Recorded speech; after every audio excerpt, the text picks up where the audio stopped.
ചേട്ടാ നമസ്കാരം. നമ്മുടെ തമിഴ്നാട്ടിലെ ഇന്ത്യ മുന്നണിയുടെ പ്രധാന നേതാവായിട്ടുള്ള സ്റ്റാലിൻ ഇപ്പൊ യോഗി ആദിത്യനാഥിന്റെ വഴിയെ പോകുന്നു എന്ന റിപ്പോർട്ടുകളാണ് പുറത്തു വരുന്നത്. സംഭവം വേറെ ഒന്നല്ല, നമ്മുടെ കള്ളക്കുറിച്ചി മദ്യദുരന്തം ഉണ്ടായതിൽ വലിയ രീതിയിലുള്ള പ്രതിരോധത്തിലാണല്ലോ തമിഴ്നാട് സർക്കാർ ഇപ്പോൾ നിൽക്കുന്നത്. ആ പ്രതിരോധത്തിന് ശേഷം അത് വലിയ രീതിയിൽ സർക്കാർ നാണം കെട്ടു. അതിനുശേഷം ആംസ്ട്രോങ് എന്ന് പറയുന്ന ഒരു BSP നേതാവിനെ അവിടെ 11 അംഗ സംഘം വെട്ടിക്കൊല്ലുന്ന ഒരു സാഹചര്യം ഉണ്ടായിട്ടുണ്ടായിരുന്നു. അത് സർക്കാരിനെ വളരെ വലിയ രീതിയിൽ വീണ്ടും പ്രതിരോധത്തിലാക്കി.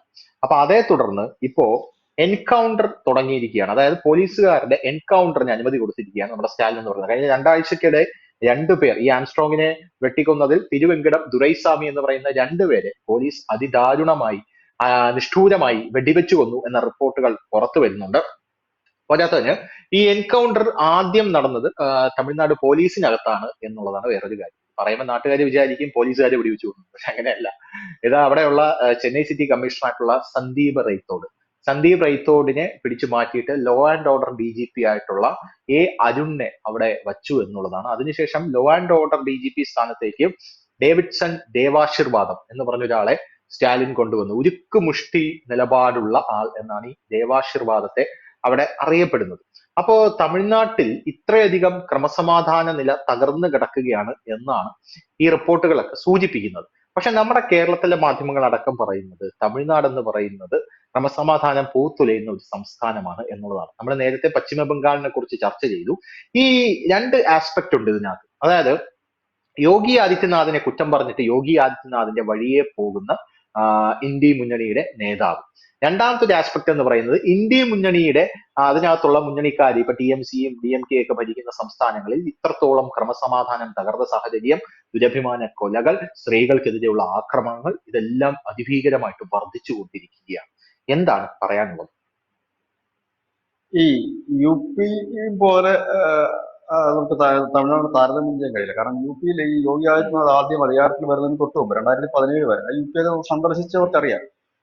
നമുക്ക് അവിടെ ഈ അഴിഞ്ഞാട്ടമായിരുന്നു ഈ ഗുണ്ടകളുടെ. കാരണം ഈ പ്രാദേശിക തലത്തിൽ പോലും ചുങ്കം പിരിക്കുക, പ്രാദേശിക തലത്തിൽ പോയി ഒരു വാഹനം പോകുമ്പോൾ പ്രത്യേകം ചെക്ക് പോസ്റ്റുകൾ കെട്ടുക, പട്ടാപ്പകൽ പോലും പെൺകുട്ടികൾക്കടക്കം നടക്കാൻ കഴിയാത്ത സാഹചര്യമായിരുന്നു UP. യോഗി ആദിത്യനാഥിന് ചെയ്യാൻ കഴിയുന്ന ഏക കാര്യം എന്ന് പറഞ്ഞു കഴിഞ്ഞാൽ ഈ ഗുണ്ടകളെ കുറെ എണ്ണത്തിനെ തട്ടിക്കളയുക എന്നുള്ളത് മാത്രമാണ്. കാരണം ഈ ഗുണ്ടകൾ എന്ന് പറഞ്ഞു കഴിഞ്ഞാൽ പല ലോക്സഭാ മണ്ഡലങ്ങളിലടക്കം അവരുടെ സ്വാധീനത്തിലാണ്, അവരുടെ ഒരു പ്രദേശമാണ്, അധീനമാണ്. അത് അതെ. അവരാണ് തീരുമാനിക്കുന്നത് ആര് സ്ഥലം വാങ്ങണം, ആര് വീട് വെക്കണം, ആര് കല്യാണം കഴിക്കണം എന്നുള്ളത്. ഇതിന്റെ ഇടയ്ക്ക് കൂട്ടമാനഭംഗങ്ങളും ബലാത്സംഗങ്ങളും കൊന്നു വഴിയിലിട്ടാൽ പോലും ആരും ചോദിക്കാത്ത ഒരു സ്ഥലത്ത് നിന്നാണ് യോഗി ആദിത്യനാഥ് നടത്തിയ ഈ എൻകൗണ്ടർ അവിടെ വലിയൊരു ഫലം ചെയ്തിട്ടുണ്ട്. കാരണം ഈ മുമ്പൊക്കെ എന്ന് പറഞ്ഞു കഴിഞ്ഞാൽ ഈ ഗുണ്ടകളെയും മറ്റുമൊക്കെ പിടിച്ചു കൊണ്ടുപോകുന്നു, അവർക്ക് വേണ്ടി വലിയ വലിയ അഭിഭാഷകർ രംഗത്തെത്തുന്നു, കേസുകൾ നീണ്ടുപോകുന്നു, വീണ്ടും ഒരു ജാമ്യത്തിൽ ഇറങ്ങും. ഇതൊരു പ്രതിഭാസമാണ്. പല ഗുണ്ടകളുടെയും പേരിലുള്ള കേസിന്റെ എണ്ണം കേട്ടാൽ തന്നെ നമുക്ക് ഞെട്ടിപ്പോകും. 60 കേസ് 70 കേസൊക്കെയാണ്. നമ്മുടെ കേരളത്തിൽ പോലും അങ്ങനെയാണ് ചില ഗുണ്ടകളുടെ കേസ് എണ്ണം കൂടുതൽ. കേട്ടാ അവിടെ ഞെട്ടിപ്പോകും എന്നുള്ളത് മാത്രമല്ല, പല ഗുണ്ടകളും ശതകോടീശ്വരന്മാര് കൂടെയാണ്. അപ്പൊ ഇയാള് അത് ഗുണ്ടകളാണോ അവന്മാര്, ജന്മികളാണോ അത് എന്നുള്ളത് ഡൗട്ട് അതായത് വരും നമുക്ക്. അല്ല, അങ്ങനെ ഒരു ഗുണ്ട ഉണ്ടാവും, മെയിൻ ഗുണ്ട. ഈ ഗുണ്ടയുടെ താഴെ ഈ പഞ്ചായത്ത് തലം വരെ ഓരോ ചെറിയ ഗുണ്ടകൾക്ക് വീതം വെച്ച് കൊടുത്തിരിക്കുക. അപ്പൊ ആ ചെറിയ ഗുണ്ടയാണ് ആ സ്ഥലത്തുള്ള വ്യാപാര സ്ഥാപനങ്ങൾ പിരിവ് നടത്തുന്നത്. അതിന്റെ ഒരു ഷെയർ വലിയ ഗുണ്ടയ്ക്ക് കൊണ്ടെത്തിക്കുന്നു, ബാക്കി ഇവിടെ അവർ തീർക്കുന്നു. അതായത് ഈ ഷെയർ ചെയ്തു. UP ഇതായിരുന്ന അവസ്ഥയെങ്കിൽ ഇന്ന് UP ആ ഒരു അവസ്ഥ ഇല്ല. അതിനൊരു പ്രധാന കാരണം അവിടുത്തെ ഈ എൻകൗണ്ടറുകൾ തന്നെയാണ് എന്ന് പറയാതിരിക്കാൻ കഴിയില്ല. പക്ഷെ തമിഴ്നാട്ടിലേക്ക് വരുമ്പോൾ സ്ഥിതി കുറച്ചുകൂടി വ്യത്യസ്തമാണ്. തമിഴ്നാട്ടിലേക്ക് വരുമ്പോൾ ഈ ഗ്രാമപ്രദേശങ്ങളിൽ, ഈ UP പോലെ ഗ്രാമപ്രദേശങ്ങളിൽ ഈ ഗുണ്ടകളുടെ കീഴിലല്ല, പകരം വലിയ വലിയ പട്ടണങ്ങളും അതിനോട് ചേർന്ന കാര്യങ്ങൾ. പ്രത്യേകിച്ച് ഈ UP ഗുണ്ട വിളയാട്ടം ബന്ധപ്പെട്ട് കിടക്കുന്ന അനവധി മേഖലകളുമായിട്ടാണ്. ഈ പണസംബന്ധമായ വിഷയമാണ് ഇതിൽ മെയിൻ ആയിട്ടുള്ളത്. അതായത് ഈ പലിശയ്ക്ക് കടം കൊടുക്കുന്നവർ, നമുക്കറിയാം ഈ തമിഴ്നാട്ടിൽ നിന്ന് കേരളത്തിൽ പോലും എത്തി പണം കടം കൊടുക്കുന്നവർ, അതുപോലെ സിനിമാ മേഖലയ്ക്ക് പണം നൽകുന്നവർ, ഈ നൽകുന്നവരാണ് ഈ ഗുണ്ടകളെ അച്ചാഴത്തിൽ വളർത്തിയെടുക്കുന്നത്. ഈ വളരെ കൗതുകരമായ കാര്യം, ഈ ഗുണ്ടകളെ ഒന്നും രാഷ്ട്രീയ പാർട്ടികൾ സൃഷ്ടിച്ചെടുത്തവയല്ല, ഒരു പാർട്ടിക്കാരും സൃഷ്ടിച്ചെടുത്തവരല്ല. ഇവരൊന്നും ബേസിക്കലി ഒരു രാഷ്ട്രീയ പാർട്ടിക്കാരല്ല. അത് കേരളത്തിലായാലും പക്ഷെ ഈ തമിഴ്നാട്ടിലായാലും ഗുണ്ടകളെല്ലാം UP ഒക്കെ.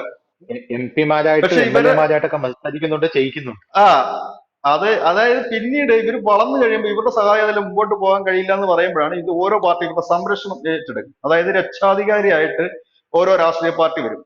ആ അത് രാഷ്ട്രീയ പാർട്ടികൾക്ക് കുറച്ചുകൂടെ ഗുണപ്രദമായ കാര്യമാണ്. കാരണം വെച്ചാല് ഒന്ന്, ഈ ആക്രമണം നടന്നു കഴിയുമ്പോൾ ഗുണ്ടകൾ എന്ന് പറഞ്ഞാൽ അവർ തള്ളിക്കളയാൻ പറ്റും.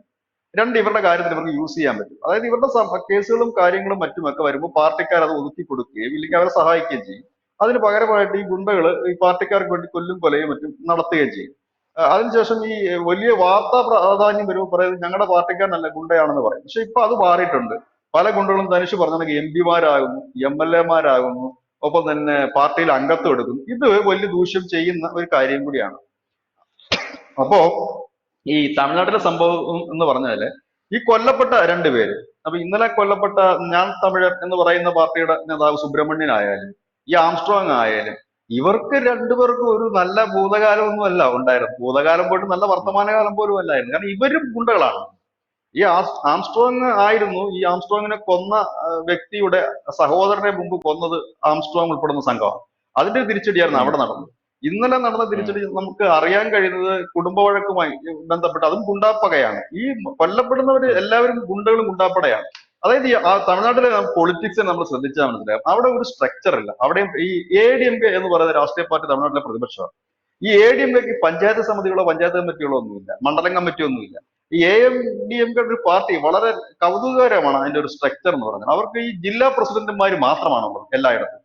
ജില്ലാ പ്രസിഡന്റുമാരെ മാത്രം വെച്ചിട്ട് ഒരു പാർട്ടി എങ്ങനെ മുമ്പോട്ട് പോകും നമുക്ക് അത്ഭുതം തോന്നും. കാരണം ഇവിടെയൊക്കെ വെച്ചാൽ കോൺഗ്രസ് ആയാലും BJP ആയാലും CPM ആയാലും ഒക്കെ ബ്രാഞ്ച് കമ്മിറ്റിക്ക് താഴെ കമ്മിറ്റി ഇതൊക്കെ ഉണ്ടായിട്ടാണ് ജനങ്ങളുമായിട്ട് ഇടപഴകി മുമ്പോട്ട് പോകുന്നതെങ്കിൽ തമിഴ്നാട്ടിലെ അതെ. ഞാൻ ഈ ADMK ശ്രദ്ധിച്ചിട്ടുണ്ട്. പലപ്പോഴും അവർക്ക് താഴെത്തട്ടിലുള്ള കമ്മിറ്റികളൊന്നും തന്നെ ഇല്ല. പകരം ഈ ഒരു വലിയ പ്രബലനെ, അതായത് സാമ്പത്തികമായിട്ടും അല്പം എല്ലാം എല്ലാ തരത്തിലും ഉള്ള ഒരു പ്രബലനെ പിടിച്ച് ജില്ലാ പ്രസിഡന്റ് ആകുന്നു. ഈ പ്രബലന്റെ അടുത്ത് പറയുന്നു നാളെ പളനിസ്വാമി വരുന്നു, നിങ്ങൾ ഇത്ര പേരെ അവിടെ സംഘടിപ്പിക്കണമെന്ന് പറയുന്നു. ഈ വ്യക്തി താഴേക്ക് നിർദ്ദേശം കൊടുക്കുന്നു. അവിടെയും ഇങ്ങനെ ഒരു കൊട്ടേഷൻ ടീമാണ്. അവർ ഓടി നടന്ന ആൾക്കാരെ സംഘടിപ്പിക്കുന്നു, അവരെത്തുന്നു, പോകുന്നു.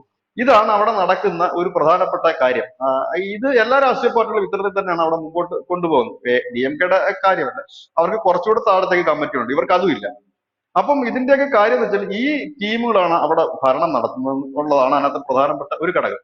ഇപ്പോൾ ഈ സ്റ്റാലിൻ തുടങ്ങി വെച്ചിരിക്കുന്ന ഈ എൻകൗണ്ടറിലും സ്റ്റാലിനെ പൂർത്തീകരിക്കാൻ യോഗിയെ പോലെ അത് കംപ്ലീറ്റ് ചെയ്യാൻ കഴിയുമെന്ന് എനിക്ക് സംശയമുണ്ട്. കാരണം വെച്ചാൽ യോഗിയെ സംബന്ധിച്ച് പുള്ളിക്ക് നഷ്ടപ്പെടാൻ ഒന്നുമില്ല. കാരണം അദ്ദേഹത്തിന്റെ പാർട്ടിക്കാർക്കൊന്നും ഈ ഗുണ്ടാ സംഘങ്ങളില്ല. കാരണം BJP അവിടെ ക്ലച്ച് പിടിക്കുന്നത് 2017-ലാണ്. അപ്പൊ അതിന് മുമ്പ് തന്നെയാണ് ഈ ഗുണ്ടകൾ മൊത്തം അത് UP കൈയടക്കി. കാരണം ഈ BJP-കാരും ഗുണ്ടകളെ പ്രത്യേകിച്ച് കിട്ടിയിട്ടില്ല. അപ്പൊ അതുകൊണ്ട് അവരുടെ കയ്യിൽ ആരുമില്ല.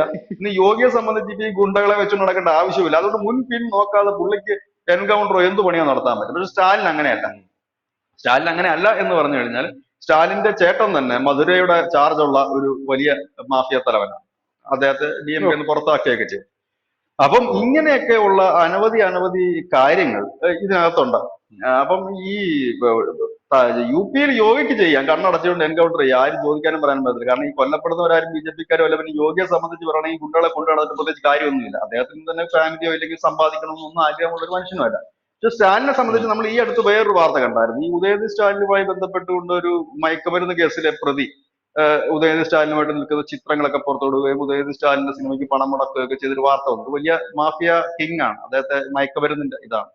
അപ്പൊ ഇത് പക്ഷെ ഇവിടെ തമിഴ്നാട്ടിൽ വരാൻ പോകുന്നൊരു കുഴപ്പം ഈ ജാതി വലിയൊരു പ്രശ്നമായിട്ട് വരും. ഈ എൻകൗണ്ടർ ആയാലും എന്താ ഈ കൊട്ടേഷൻ കൊലപാതകമായാലും ഒക്കെ അവിടുത്തെ ഒരു ഇമ്പോർട്ടന്റ് ഘടകം ജാതിയാണ്. കാരണം ആര് കൊല്ലപ്പെട്ടാലും ഉടനെ തന്നെ ജാതിയുടെ പേര് ഉയർന്നു വരാറുണ്ട്. അവിടെ ഇന്ന സമുദായത്തിനെയാണ് കൊന്നത്, അതുകൊണ്ട് ഈ സമുദായങ്ങൾ തെരുവിലിറങ്ങും. അപ്പൊ സ്റ്റാലിന് യോഗ ചെയ്തതുപോലെ കണ്ണും പൂട്ടിയിട്ടുള്ള വെടി പറ്റില്ല.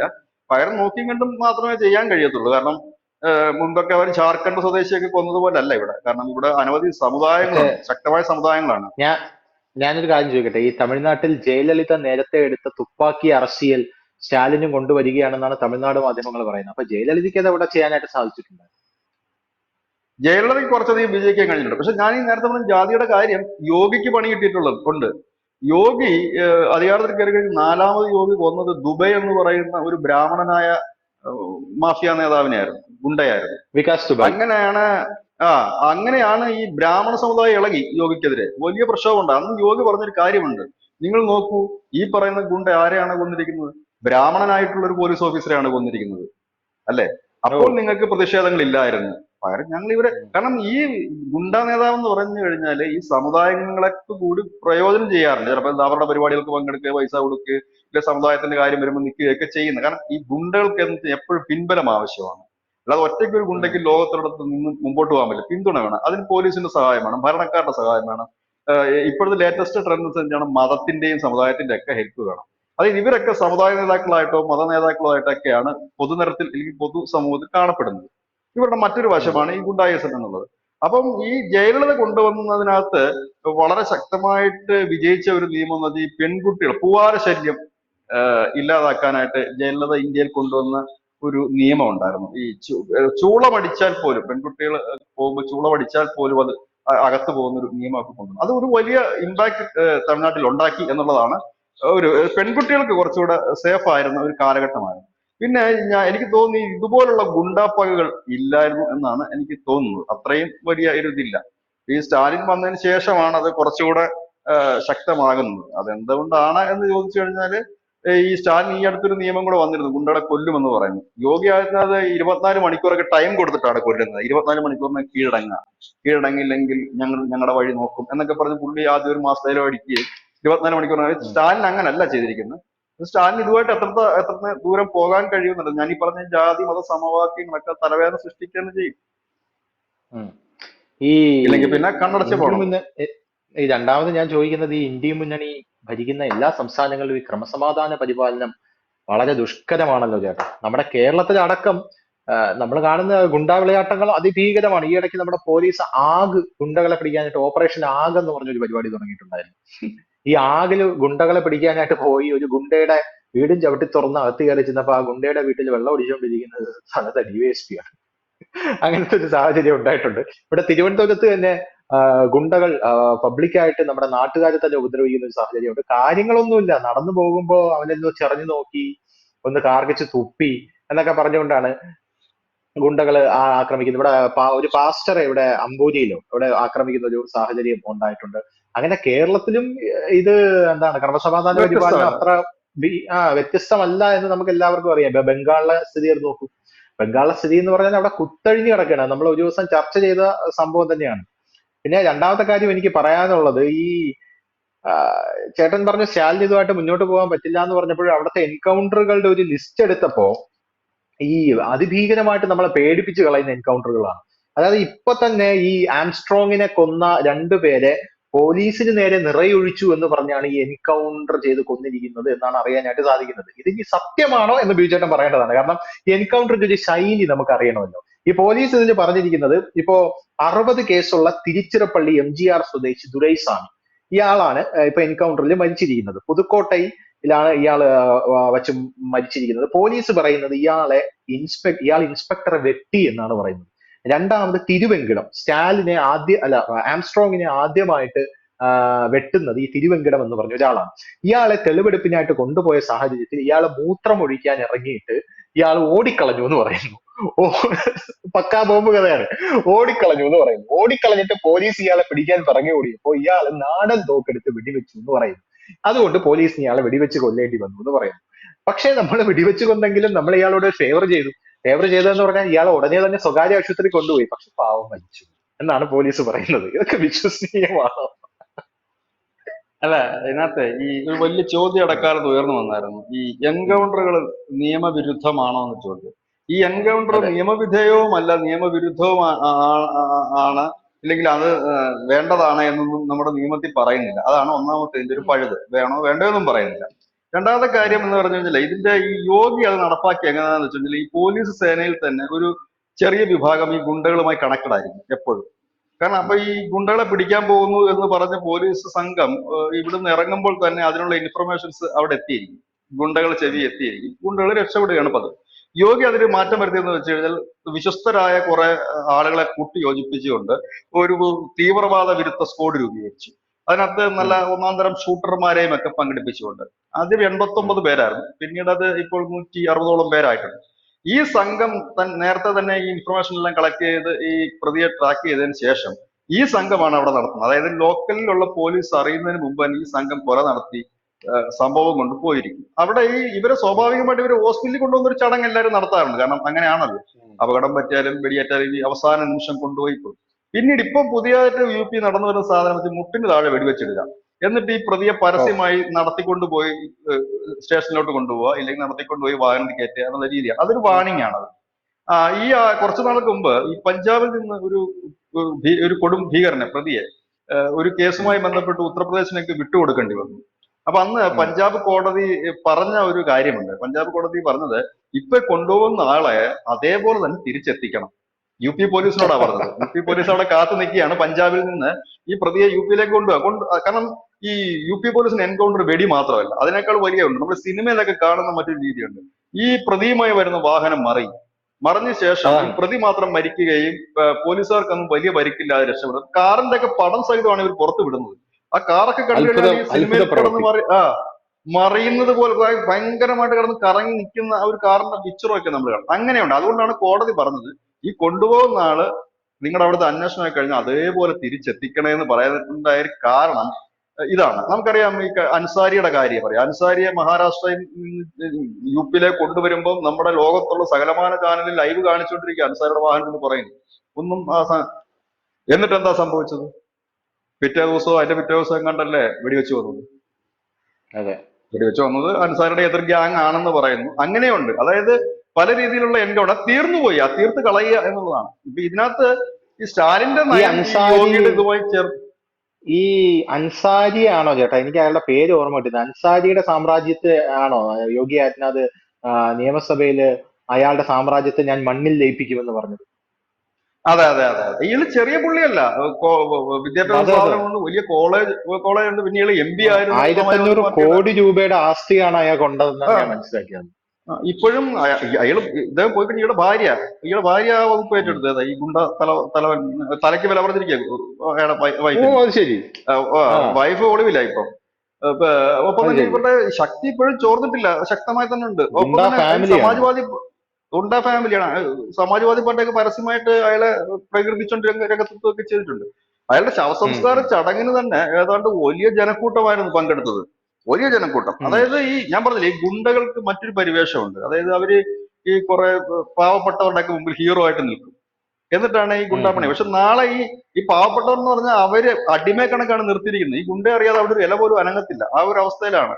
വീട്ടിൽ കല്യാണം ഉം ഉണ്ടെങ്കിലോ വരിപ്പുണ്ടെങ്കിലോ ആര് മരിക്കണം ആര് കെട്ടണം എന്നൊക്കെ പോലും ഈ ഗുണ്ടകൾ തീരുമാനിക്കുന്ന ഒരു അവസ്ഥയിലേക്ക്. അപ്പം ഉം ഉം അതുപോലെയല്ല ഈ യോഗിയുടെ, ഞാൻ പറഞ്ഞല്ലോ യോഗിയുടെ എന്ന് പറഞ്ഞു കഴിഞ്ഞാൽ അദ്ദേഹത്തിന് മുൻപിൽ നോക്കേണ്ട ആവശ്യമില്ല. കാരണം അവരുടെ പാർട്ടിക്കകത്തോ ഇല്ല അവരുടെ പാർട്ടിയിലോ ഈ ഗുണ്ടകളില്ല. കാരണം ഇവര് 2017-ലാണ് സ്ട്രോങ് ആയിട്ട് അധികാരത്തിൽ വരുന്നത് UP-യിൽ. ഇനി ഉം ഉം. അതിനുശേഷം പിന്നെ രൂപീകരിക്കാനുള്ള ഈ ഗുണ്ടായിസം അതിനു മുമ്പ് തന്നെ ഈ ഗുണ്ടകളൊക്കെ ഏതാണ്ട് UP-യുടെ 90% കൈയടക്കി വെച്ച് സമാജ്വാദി ഉം. പാർട്ടി, BSP പാർട്ടി, അങ്ങനെ അനവധി പാർട്ടികളുടെ കീഴിൽ തളച്ച് വളർന്നിരിക്കുകയാണ്. അപ്പം അത് അങ്ങനെയായിരുന്നു അവിടുത്തെ എൻകൗണ്ടർ. പക്ഷെ തമിഴ്നാട്ടിൽ അത് എത്രത്തോളം പ്രാക്ടിക്കൽ ആകും എന്നുള്ളത് അറിയില്ല. ഇപ്പൊ ചിലപ്പോ പേരിന് വേണ്ടി ഒന്നോ രണ്ടോ പേരെ കൊല്ലും എന്നുള്ളതല്ലാതെ ഉം. കുറച്ചുകൂടെ വലിയ ഗുണ്ടകളെ തൊടുക എന്ന് പറഞ്ഞാൽ പ്രയാസകരമാണ്. ജയലളിത ഉം. പിന്നെ കുറച്ചൊക്കെ അടിച്ചൊതുക്കി അത് മുൻപോട്ട് വന്നു. പിന്നെ പുള്ളിക്കാരി ചെയ്തൊരു വലിയ കാര്യം വെച്ചാൽ ഈ പോലീസ് സേനയിൽ കുറച്ചൊക്കെ അച്ചടക്കം കൊണ്ടുവരാനും കൃത്യമായ ഓഫീസർമാരെ നിയോഗിക്കാനും ജയലളിതയ്ക്ക് കഴിഞ്ഞിരുന്നു. ഉം. അതായത് ജയലളിതയോട് കൂറും വിശ്വാസവും ഉള്ളവരായിരുന്നു. അതുകൊണ്ട് തന്നെ അതിനകത്ത് നടക്കുന്ന ചെറിയ ചലനങ്ങൾ പോലും ഈ ഓഫീസേഴ്സ് ഉം. കൃത്യമായിട്ട് ജയലളിത എത്തിക്കാനും ജയലളിതയ്ക്ക് ഉം. അതനുസരിച്ച് നടപടിയെടുക്കാനും കഴിഞ്ഞു. ഇപ്പം ഉം. നമ്മൾ അഴിമതിക്കാരനായ ഒരു ഓഫീസറെ നമ്മൾ സംരക്ഷിക്കുകയാണെങ്കിൽ അതിന്റെ ബെനിഫിറ്റ് ആ നേതാവിന് കിട്ടണം. ഉം. അതായത് ബെനിഫിറ്റ് കിട്ടുക പണമായിട്ടോ മറ്റു രീതിയിലോ അല്ല, അവിടെ നിന്ന് ഒരു ഇൻഫർമേഷൻ കൃത്യമായിട്ട് കിട്ടണം, വിശ്വസ്തനാണ് എന്നുള്ളത്. അങ്ങനെയുള്ളവർക്ക് ഉം. പ്രൊമോഷനും ജയലളിത കൊടുത്തിട്ടുണ്ട്. അതൊന്ന്. ഉം. രണ്ടാമത്തെ കാര്യം വെച്ചാൽ ഈ ഗുണ്ടാ വിളയാട്ടത്തിന് വലിയ സ്പേസ് അവർ കൊടുത്തിരുന്നില്ല എന്നുള്ളതാണ്. പിന്നെ ഈ പൊളിറ്റിക്കലി ഉള്ള കാരണം അന്നത്തെ അവരുടെ ഒരു സമയത്ത് എന്ന് പറഞ്ഞാൽ അവിടെ ഈ ചെറു പാർട്ടികളോ സംഘങ്ങളോ ഒന്നും വലുതായിട്ടില്ല. അവിടെ DMK ADMK ഏതൊരു പൊളിറ്റിക്കൽ ലൈനിലായിരുന്നു. ഇപ്പം ഉം. തമിഴ്നാട്ടിൽ ADMK DMK ഏതൊരു പൊളിറ്റിക്കൽ ലൈൻ ഇല്ല. അനവധി ചെറിയ പാർട്ടികൾ അവിടെ സ്വാധീനം ഉറപ്പിച്ചു. എന്തിനേറെ പറയുന്നത് BJP പോലും ഈ കഴിഞ്ഞ തെരഞ്ഞെടുപ്പിൽ 10-18% വോട്ട് പിടിച്ചു. അങ്ങനെ പുതിയ പുതിയ പാർട്ടി വരുന്നു. ഇപ്പൊ വിജയിയുടെ പാർട്ടി ഉടനെ വരുന്നു, പാർട്ടികൾ വരുന്നു, ചെറിയൊരു സംഘടന വരുന്നു. അങ്ങനെ വ്യത്യസ്തമാണ്. പിന്നെ സ്റ്റാലിനെ സംബന്ധിച്ച് വിജയ്. അദ്ദേഹത്തിന്റെ ഒരു അനാരോഗ്യം ഒരു പ്രശ്നമാണ്. ഇപ്പൊ ഉം. മകനെ മുഖ്യമന്ത്രി ആക്കാനുള്ള ശ്രമത്തിലാണ്. ഉം. ഉദയനിധി സ്റ്റാലിൻ വന്നിട്ട് ഏത് രീതിയിൽ അത് റിയാക്ട് ചെയ്യുമെന്നൊന്നും അറിയില്ല. എന്തായാലും ഉദയനിധി സ്റ്റാലിൻ മുഖ്യമന്ത്രി ആവുന്നതാണ് എന്റെ യാതൊരു സംശയമില്ല. അധികം വൈകാതെ തന്നെ അത് ഉണ്ടാകും, ആ പ്രഖ്യാപനം ഉണ്ടാകും. ഉം. ഉം. സ്റ്റാലിന് ശാരീരിക ബുദ്ധിമുട്ടുകളുണ്ട്. അപ്പൊ അദ്ദേഹം അതിനകത്തേക്ക് കൊണ്ടുവരാനുള്ള വഴിയാണ്. ഒരു പക്ഷെ ഉദയനിധി സ്റ്റാലിൻ വന്ന ചിലപ്പോൾ അദ്ദേഹത്തിന്റെ ഒരു ഫസ്റ്റ് എന്താണ് ആ എൻട്രി ഭംഗിയാക്കാൻ വേണ്ടി ചിലപ്പോൾ ഇതോടെ എൻകൗണ്ടർ ഒക്കെ ചെയ്ത് കുറെ ഗുണ്ടകൾ അദ്ദേഹം ഒതുക്കിയേക്കാം. അങ്ങനെ ഒതുക്കി ഉം. അതൊരു നല്ല മുഖ്യമന്ത്രി എന്ന പേര് വേണമെന്ന് ആഗ്രഹിച്ച് മുമ്പോട്ട് വരികയാണെങ്കിൽ ഉം. ചിലപ്പോൾ സംഭവിച്ചേക്കാം. എന്തായിരുന്നാലും ബിചേട്ടൻ പറഞ്ഞ അനുസരിച്ച് യോഗി ആദിത്യനാഥിന്റെ അത്ര കപ്പാസിറ്റി സ്റ്റാലിന് ഇല്ല എന്ന് നമുക്ക് മനസ്സിലാക്കാൻ സാധിക്കുന്നുണ്ട്. എന്തായാലും ഒരു കാര്യത്തിൽ സന്തോഷമുണ്ട്. അതായത് ഈ ക്രമസമാധാന പരിപാലനത്തിന് ഇന്ത്യ മുന്നണിയുടെ ആൾക്കാർ BJP-യുടെ വഴിയെ വരുന്നു എന്നാണ് നമുക്ക് ഇതിൽ നിന്നെല്ലാം മനസ്സിലാക്കേണ്ട ഒരു കാര്യം. എന്ത് തന്നെയായിരുന്നാലും അതിപ്പോ അവരുടെ മുഖം രക്ഷിക്കാനായിരുന്ന ആണെങ്കിലും അല്ലെങ്കിലും ജനങ്ങൾ അത് ആഗ്രഹിക്കുന്നുണ്ട് എന്നുള്ളത് കൊണ്ടാണല്ലോ അവര് പ്രത്യക്ഷത്തിൽ ഇങ്ങനെ എൻകൗണ്ടർ ഒക്കെ ആയിട്ട് രംഗത്തിറങ്ങുന്നത്. വേറൊരു കാര്യം നമ്മൾ ഈ സമയത്ത് എടുത്തു പറയേണ്ടത്, ഈ എൻകൗണ്ടറുകൾ നമ്മുടെ ഈ സംസ്ഥാനങ്ങൾക്ക് മാത്രമല്ല, യഥാർത്ഥത്തിൽ നമ്മുടെ കേന്ദ്രത്തിനും എൻകൗണ്ടർ സ്പെഷ്യലിസ്റ്റുകളാണ് അവിടെ ഇരിക്കുന്നത്. ഇന്നലെയും അജ്ഞാതൻ ഒരു സ്ഥലത്ത് കയറി വിളയാടിയിട്ടുണ്ട് എന്ന് നമ്മൾ കണ്ടതാണ്. അതുകൊണ്ട് എൻകൗണ്ടറുകൾ നമ്മുടെ ശത്രുക്കൾക്ക് നേരെ രാജ്യത്തിന് പുറത്തായിരുന്നാലും അകത്തായിരുന്നാലും എൻകൗണ്ടറുകൾ ഒരു ലൂപ്ഹോളും ഇല്ലാത്ത ഈ സാഹചര്യത്തിൽ നടത്തുന്നത് എന്താണ്, ജനങ്ങൾ വളരെയധികം ജനങ്ങൾക്ക് അത് നല്ലൊരു കാര്യമാണ്. നമ്മൾ ഹൈദരാബാദിലൊക്കെ കണ്ടതാണ്. ഹാപ്പിയാണ്. ഹൈദരാബാദിൽ ആ ഒരു സംഭവത്തിൽ ജനങ്ങൾ ഹാപ്പി ആയിരുന്നു. കാരണം വലിയ വലിയ പീഡന വീരന്മാരെയായിരുന്നു അവിടെയുള്ള പോലീസുകാരുടെ പേര് ഞാൻ മറന്നുപോയി, എൻകൗണ്ടർ ചെയ്ത് കൊന്നത്. എന്തായാലും സ്റ്റാലിന്റെ ഈ നീക്കം ആത്മാർത്ഥമായിട്ടാണെങ്കിൽ നല്ലത്, അല്ലെങ്കിൽ മുഖം രക്ഷിക്കാനാണെങ്കിൽ തമിഴ്നാട്ടിനെ പിന്നെ ആര് രക്ഷിക്കും എന്നുള്ളത് നമുക്ക് കണ്ടു തന്നെ അറിയണം. ഇത് ഇത്രയും പറഞ്ഞു നിർത്താം. ഒരു ചോദ്യമാണ്. അതെ, താങ്ക് യു. കൂടുതൽ വാർത്തകളും വിശേഷങ്ങളും നിങ്ങളിലേക്ക് എത്താൻ ABC മലയാളം സബ്സ്ക്രൈബ് ചെയ്യുക, ബെൽബട്ടനും അമർത്തുക.